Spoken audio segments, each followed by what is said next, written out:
असं कुठे आम्हाला मराठवाड्यातल्या 6 जिल्ह्यात असेल, बीडचं लातूरची अजून माहिती यायची सगळं मराठीला आम्ही जर नक्कीच या संदर्भातली माहिती आम्ही घेऊ आणि आमचे सहकारी जे आहेत सन्माननीय मंत्री महोदय, शालेय शिक्षण मंत्री दादाजी भुसे साहेब यांना ही बाब आम्ही लक्षात आणून देऊ. परंतु मला या ठिकाणी एवढंच म्हणायचं आहे की शिक्षणाच्या संदर्भामध्ये शिक्षण खात्याची जबाबदारी त्यांच्यावर आहे. नक्कीच याची दखल घेऊन ते निर्णय घेतील. परंतु परीक्षेमध्ये आपण आता जसं बोललं की असं कुठेही वसिलेबाजी किंवा गैरमार्गाने अशा पद्धतीची भरती कुठे महाराष्ट्र राज्यामध्ये होत नाही. झाली असेल तर लक्षात आणून दिलं तर तात्काळ कारवाई करण्याचा प्रयत्न या ठिकाणी शासनाच्या माध्यमातून होणार आहे. आणि मृद व जलसंधारण खात्यामध्ये सुद्धा 690 जागा जेव्हा आम्ही भरल्या तर अतिशय पारदर्शकपणे ह्या जागा भरलेल्या आहेत आणि त्याची निवडसुद्धा केलेली आहे. उर्वरित जागासुद्धा याच निकषानुसार अतिशय पारदर्शकपणे आम्ही भरणार आहोत. तुम्ही राज्यामध्ये दुष्काळमुक्त आणि टँकरमुक्त मराठवाडा असं बोलताय. हे अनेक सरकारचे मंत्री आतापर्यंत बोलून गेले. 25 वर्षाच्या माझ्या कारकिर्दीमध्ये ते वाक्य ऐकले पण ते कोणाला शक्य झालं नाही. त्याच्या काही भौगोलिक कारण आहे. मुख्यमंत्र्यांचा ड्रीम प्रोजेक्ट आहे नद्या जोड प्रोजेक्ट, जो मराठवाड्यासाठी काय पालन करू शकतो. त्याच्यामध्ये तुमची भूमिका कशी असेल, तुम्ही त्याच्यासाठी किती पाठपुरावा? नक्कीच सन्माननीय मुख्यमंत्री महोदयांनी नदी जोड प्रकल्पासाठी फक्त घोषणाच केली नाही तर त्याला मंजुरी सुद्धा देऊन टाकलेली आहे. कॅबिनेटमध्ये आम्ही होतो, आम्हाला जी कल्पना आहे. परंतु या धर्तीवर जलयुक्त शिवार आता जसं बोलले तसं माननीय मुख्यमंत्री महोदयांनी जसं नाला खोलीकरण, नदीचं पुनर्जीवन अशा पद्धतीच्या ज्या काही कार्यक्रम आमचे आहेत आमच्या विभागाचे, याला सुद्धा आम्ही ॲक्शन मोडवर घेणार आहोत. नाला खोलीकरण आणि सरळीकरण आणि त्याला कमपूल बंधारा बांधून पाणी अडवणं, पाणी थांबवणं, त्याचा फायदा शेतकऱ्यांनाही झाला पाहिजे आणि जमिनीत सुद्धा पाणी या ठिकाणी मुरलं पाहिजे. ही भूमिकाच या ठिकाणी आहे. आणि म्हणून या एकीकडे जर आपण पाहिलं तर कालच सन्माननीय देशाचे प्रधानमंत्री नरेंद्र मोदी साहेब यांनी जलसंधारण किती गरजेचं आहे याच्याबद्दल आजच आपण सर्वजण पाहतो की त्यांनी भूमिका मांडलेली आहे. आणि म्हणून येणाऱ्या काळामध्ये केंद्र आणि राज्य सरकारच्या वतीनं जलसंधारणावर चांगलं काम करण्यासाठी आमचा विभाग कुठेही मागे राहणार नाही. या ठिकाणी सर्व टीम आमची या ठिकाणी काम करायला मैदानात दिसेल. सर, शेतकऱ्यांच्या वाढत्या आत्महत्या दरवर्षी फिगर वाढत आहेत. नोव्हेंबरपर्यंत 700-750च्या वर मराठवाड्यामध्ये आत्महत्या झालेल्या आहेत. काही सर तुमच्या विभागाकडून कॉमन मिनिमम प्रोग्राम काही राबवण्यात येणार आहे का? कारण की आपण दरवर्षी आकडेवारी वाढलेलीच पाहतोय, कमी होत नाही. खरं तर शेतकरी आत्महत्या हा अतिशय चिंतेचा आणि दुःखाचा विषय आहे. मी सुद्धा विदर्भातला आहे, मराठवाडा असेल, विदर्भ असेल, वेगवेगळी कारणं सुद्धा त्यामध्ये आहेत. परंतु भरपूर काम करण्याची गरज अजून आहे. शेतकऱ्यांचं मनोबल आणि मनोधैर्य वाढवण्यासाठी मधल्या काळामध्ये सुद्धा बळीराजा चेतना अभियान किंवा या सर्व जिल्ह्यामध्ये वेगवेगळे उपक्रम शासनाने राबवले आणि अशाच पद्धतीचा अजून येणाऱ्या काळामध्ये हे सर्व कार्यक्रम राबवण्यासाठी शासन स्तरावर नक्कीच प्रयत्न केला जाईल.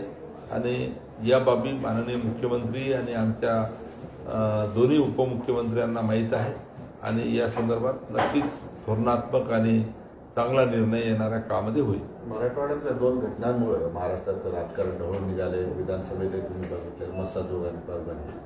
तर परभणीला ठाकरे जाणार, उद्धव ठाकरे जाणार त्या ठिकाणी, तिथे भेट घेणार मस्साजोग. काय वाटतं या घटनेचं राजकीयकरण केलं जातं?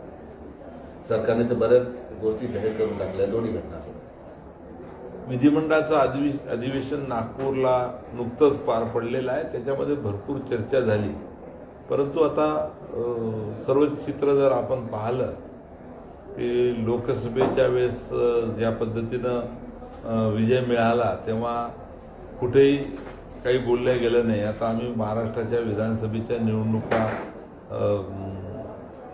अशाच पद्धतीने जिंकू अशा पद्धतीची खऱ्या अर्थानं भूमिका त्यांची होती.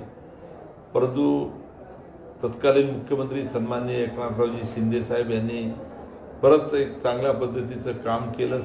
त्यांनी अनेक निर्णय घेतले.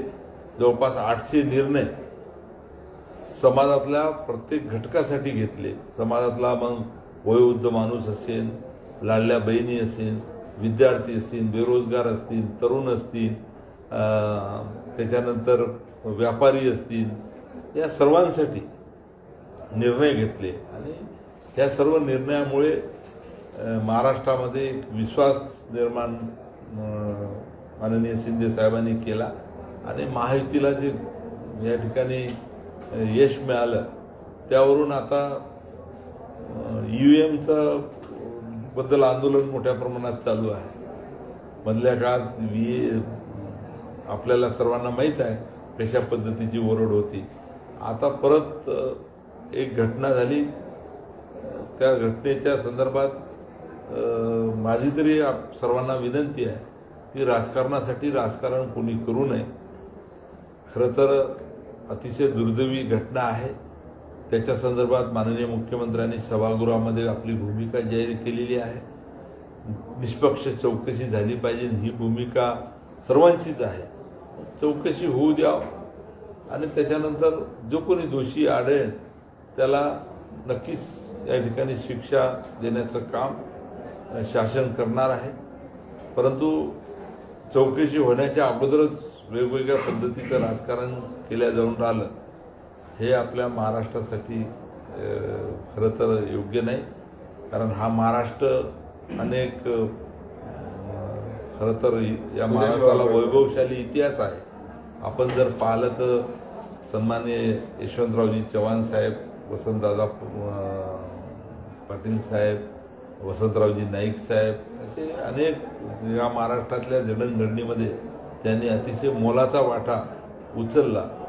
आणि म्हणून या महाराष्ट्राला खऱ्या अर्थानं जे काही आरोपासाठी आरोप करणं अशा पद्धतीची जी भूमिका आहे ही सर्वांनी म्हणजे सत्ताधाऱ्यांनी सुद्धा, आम्ही सुद्धा आणि विरोधकांनी सुद्धा या ठिकाणी याची दखल घेऊन त्या पद्धतीचं सर्वांनी वागलं पाहिजे असं माझा एक छोटा कार्यकर्ता म्हणून या ठिकाणी मला असं वाटते. ईव्हीएमचा विषय तुम्ही बोलला म्हणून प्रश्न कंटिन्यू करतो की ईव्हीएम बद्दल आता आघाडीमध्येच मतभेद याचिका असं चित्र निर्माण झालं. कारण युगेंद्र पवारला सुप्रियातांनी फेर तपासणीसाठी जो अर्ज केला तर तो मागे घ्यायला सांगितलं. परंतु काही घटक त्यांच्या अजूनही ईव्हीएम बद्दल बोलतात. तर दोघांमध्ये आता मतभेद झाले. तेच तर कारण आता महायुतीमध्ये जसं आम्ही एक संघ आहोत तसं महाविकास आघाडीमध्ये काय चालू आहे हे आपण सर्वजण जाणतो आहे की जसं विधानसभेमध्ये त्यांना यश मिळालं नाही त्यावरून वेगवेगळे दावे, वेगवेगळे नेते, वेगवेगळ्या पक्षाचे वेगवेगळे नेते, पक्षामधले सुद्धा वेगवेगळे नेते गटतट अशा पद्धतीने आरोप प्रत्यारोप स्वतःवरच करायला लागलेले आहेत. आणि हे चित्र महाराष्ट्रातली जनता पाहते आहे. आणि म्हणून महाराष्ट्रातल्या सर्व जनतेला हा विश्वास आहे की जे काम सन्माननीय एकनाथ शिंदे साहेबांनी या महाराष्ट्रात मुख्यमंत्री असताना केलं, एक प्रचंड विश्वास त्यांनी निर्माण केला सर्वसामान्य लोकांचा. तोच विश्वास सन्माननीय देवेंद्रजी फडणवीस साहेब या ठिकाणी निर्माण करणार आहेत. आणि महायुती ही भक्कमपणे या ठिकाणी लोकांच्या कामासाठी खऱ्या अर्थानं नवीन निर्णय, नवीन धोरणं आणि पायाभूत सुविधा, घराघरामध्ये आनंदारी समृद्धीचं वातावरण या महाराष्ट्रातल्या प्रत्येक जाती धर्माच्या छोट्यातल्या छोट्या कुटुंबाच्या घरामध्ये कसं निर्माण करता येईल हा प्रयत्न करणार आहे. आता बेळगावला काँग्रेसची बैठक झाली. त्या ठिकाणी राहुल गांधी होते. ते असं म्हटले की विधानसभेला महायुतीला यश मिळालं त्याच्यामुळे कुठेतरी गडबड झालेली आहे. त्याच्यावर सवाल केला त्यांनी.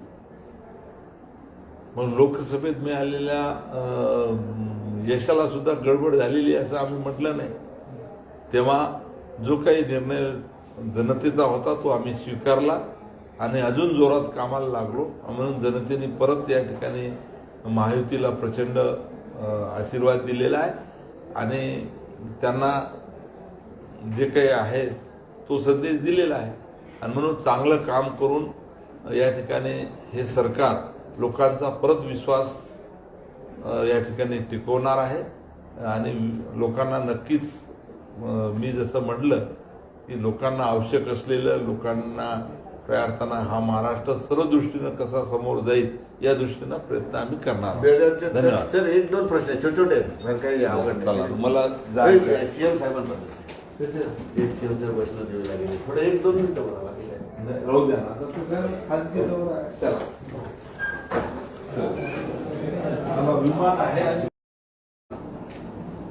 वाल्मी या अतिशय प्रसिद्ध अशा संस्थेला सुद्धा भेट देण्यासाठी मी आता या ठिकाणी आलो.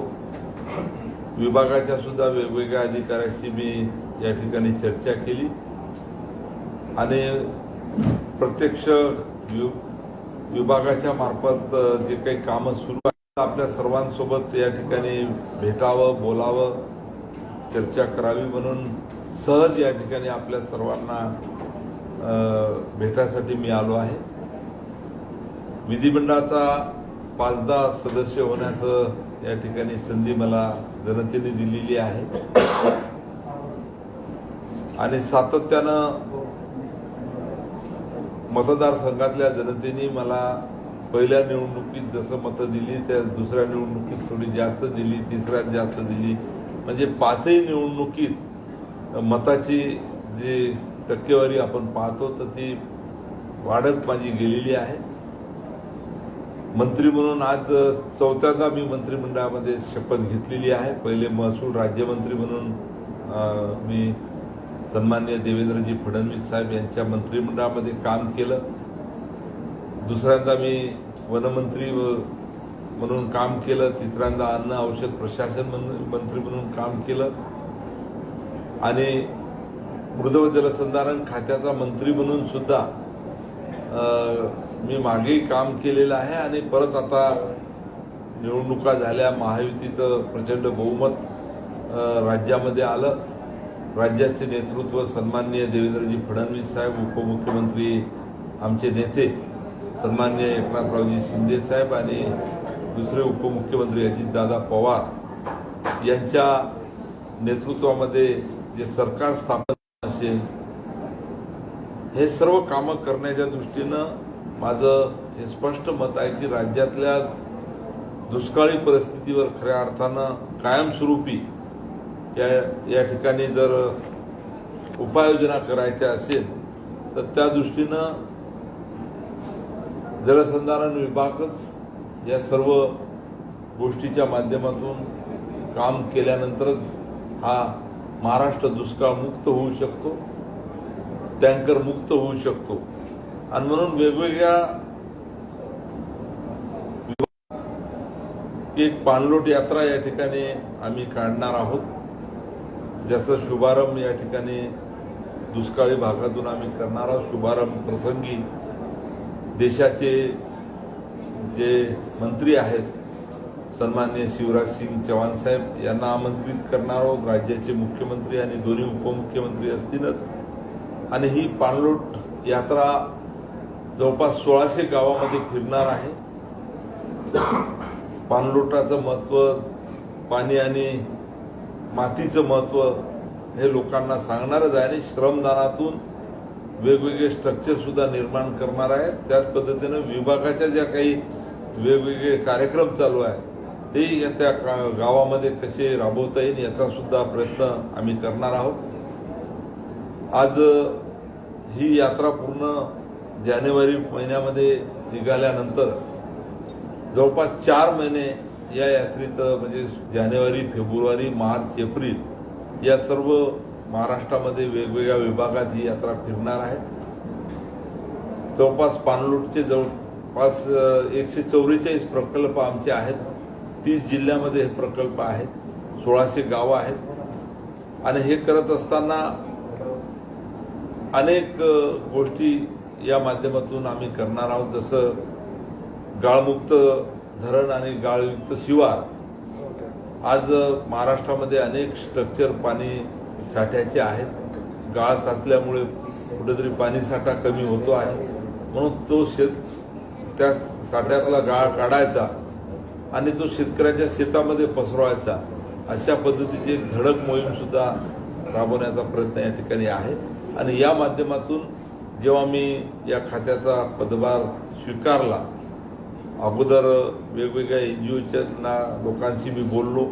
मुंबईला मंत्रालयामध्ये बैठकसुद्धा घेतली. त्या बैठकीत सन्माननीय पोपटरावजी पवार होते, ज्येष्ठ समाजसेवक अण्णा हजारे साहेबांशी मी बोललो. त्यांनी सुद्धा आदर्श गावच हे माझं तीर्थ म्हणून राळेगण सिद्धीमध्ये चांगलं काम केलेलं आहे.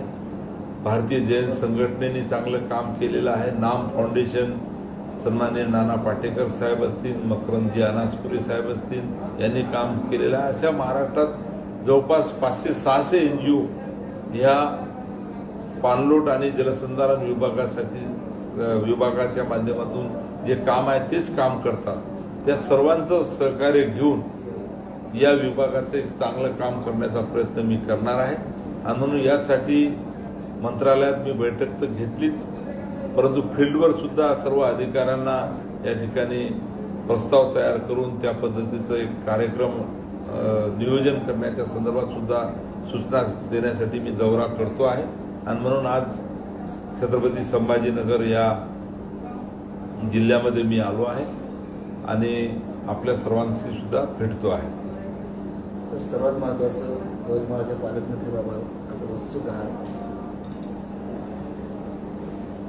निवेदन करतात.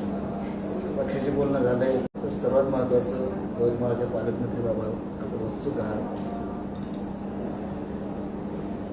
निवेदन करतात. पक्षाशी बोलणं झालंय, तुम्हाला देणार आहे. तर वाशिमच्या विरोधी पक्षाचे किंवा काही नेत्यांनी तुम्हाला विरोध केला आहे वाशिमचे पालकमंत्री व्हावं, ही चर्चा आहे. यवतमाळचा पालकमंत्री तुम्हाला देणार आहे. कुणी विरोध केला? ही चर्चा आहे, वाशिमला तुम्ही पालकमंत्री व्हावा होऊ नये म्हणून असा विरोध केला आहे स्थानिक नेत्यांनी. मला तरी असं ऐकण्यात नाही आहे, परंतु मी यापूर्वी यवतमाळ आणि वाशिम जिल्ह्याचा पालकमंत्री होतो. आता नवीन सरकार आलेलं आहे. मला असं वाटतं की नवीन शपथविधी झाल्यानंतर वेगवेगळे खाते वाटप झाले. अनेक मंत्र्यांना वेगवेगळे खाते बदलून दिले. माझा खातं जे आहे तेच ठेवलं गेलं. आणि म्हणून पालकमंत्री सुद्धा मी जिथं होतो तेच राहील असं मी समजतो. पण शेवटी वरिष्ठांचा निर्णय आहे की ते त्यांचा अधिकार आहे. वरिष्ठ नेते जो निर्णय घेतील तो मला मान्य आहे. परंतु पालकमंत्री काही ठिकाणचे सरळ दावा केलेला संजय शिरसाट की पालकमंत्री शिवसेनेचाच होईल आणि मीच होईल असं ठामपणे सांगितलेलं. असं तुम्ही पण ठामपणे सांगा, यवतमाळ वाशिम तुमच्याकडेच राहील. मी असं ठामपणे सांगणार नाही, कारण माझं वरिष्ठ नेत्यांशी पालकमंत्री पदावर काही चर्चा झाली नाही. कदाचित आमची सहकाऱ्यांची चर्चा झाली असेल म्हणून त्यांनी अशा पद्धतीचं स्टेटमेंट केलं असेल. परंतु मी आपल्या सर्वांना एवढंच म्हणतो की जसं खातं माझं जे कायम राहिलं तसं पालकमंत्री सुद्धा कायम राहील अशा पद्धतीची अपेक्षा मी व्यक्त करतो. आणि शेवटी वरिष्ठ जे निर्णय घेतील तो मान्य आहे. राज्यात जल शिवार जो आहे, जलयुक्त शिवार सर्वाधिक जास्त चर्चेत असणारा एक उपक्रम आहे. त्या संदर्भात पुढची पावलं काय असतील, कारण त्याची सुद्धा प्रतीक्षा आहे. वादातही सापडला होता, त्यानंतर त्यात काय बदल केले किंवा काय नवीन उपाय असतील? राज्याचे मुख्यमंत्री सन्माननीय देवेंद्रजी फडणवीस साहेब हे जेव्हा मागे मुख्यमंत्री होते तेव्हा जलयुक्त शिवारच्या माध्यमातून अतिशय चांगलं काम या विभागाने त्यांच्या निर्देशावरून केलं होतं, आदेशावरून केलं होतं. मधल्या काळामध्ये सरकारमध्ये बदल झाला आणि जलयुक्त शिवारमध्ये आरोप प्रत्यारोप झाले, काम थांबलं गेलं. परंतु परत महायुतीचं सरकार राज्यामध्ये आलं, या कामाला सुरुवात झाली आणि आता तर सन्माननीय देवेंद्रजी फडणवीस साहेबच मुख्यमंत्री आहेत.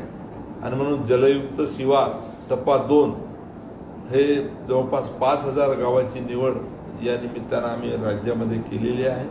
आणि या योजनेच्या माध्यमातून 5,000 गावामध्ये मोठ्या प्रमाणात कामं या ठिकाणी जलयुक्त शिवारच्या माध्यमातून होणार आहे. मराठवाडा टँकरवाडा अशी मराठवाड्याची ओळख आहे आणि ती पुसण्यासाठी सुद्धा मोठी पावलं उचलावी लागतील, अन्यथा मराठवाड्यावर संकट निर्माण होऊ शकतं. आपल्या विभागाच्या अंतर्गत काय पावलं उचलले जातील? नक्कीच मृद व जलसंधारण विभागाच्या माध्यमातून टँकर मुक्त महाराष्ट्र अशा पद्धतीचं आम्ही स्वप्न पाहतो आहे. आणि हे स्वप्न पूर्ण करण्यासाठी विभाग हा कुठेही मागे राहणार नाही.